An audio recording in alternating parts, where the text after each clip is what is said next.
High, আমি ডুডুলের দিয়া। আমি আজকে রান্না করব শসা চিংড়ি মাছ দিয়ে। তো আমি চিংড়ি মাছে নুন হলুদ মাখিয়ে নিয়েছি।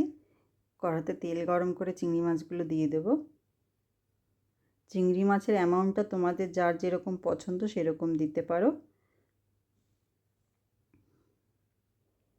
আমার কাছে বড় চিংড়ি ছিল, তো সেইটা আমি একটু ছোট ছোট টুকরো করে নিয়েছি। আর শসাটা নিয়েছি একদম কচি শসা, আত্তে ফেলিনি, মানে যেগুলোর বীজ হয়নি সেই রকম শসা নিয়েছি।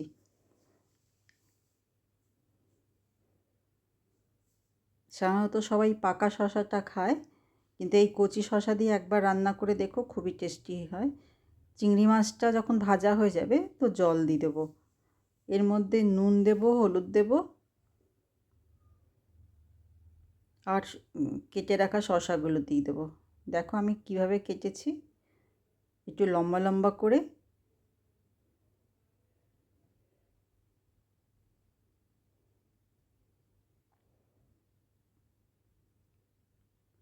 ঢাকা দিয়ে দেবো, মাঝে মাঝে ঢাকনা সরিয়ে নাড়া দেব। জল বেরিয়ে আসবে।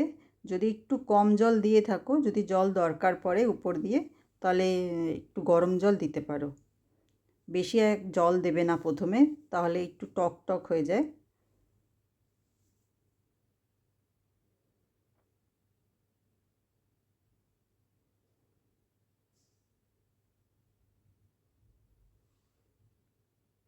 শসাটা সিদ্ধ হয়ে গেলে আমরা শসাটা তুলে রাখবো, তারপরে ফোড়ন দেব।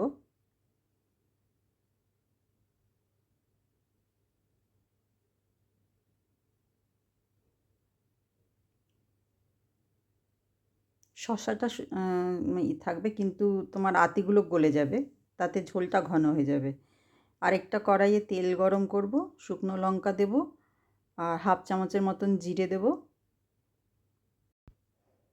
যখন লঙ্কাটা লাল হয়ে যাবে, ফোড়নে সুন্দর গন্ধ বেরোবে, পুরো ফোড়নটা আমরা শসার মধ্যে দিয়ে দেব। এবার এই কড়াতেই শসাটা পুরো সিদ্ধ শসাটা ঢেলে দেব।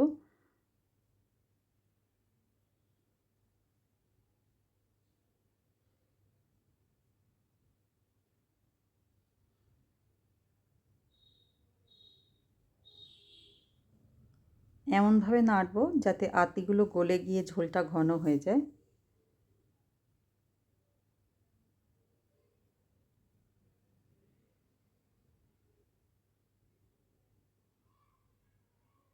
গ্যাসের ফ্লেম বাড়ানো থাকবে।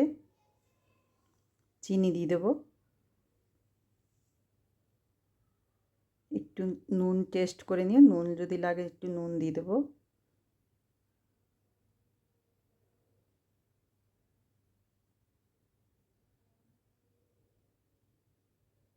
এইভাবে একবার শসা রান্না করে দেখো,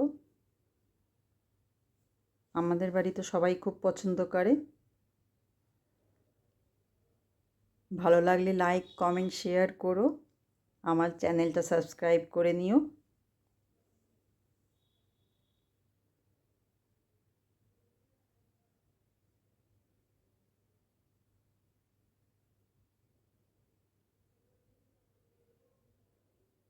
এইভাবে একবার রান্না করে দেখো, সেই পুরনো দিনের মার হাতে, ঠাকুমার হাতের রান্নার কথা মনে পড়ে যাবে।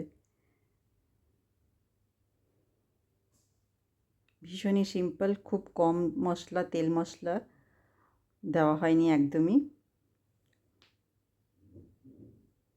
ভালো থেকো, সুস্থ থেকো। আবার নতুন আরেকটা রান্না নিয়ে তোমাদের সামনে আসবো। Tata, thank you.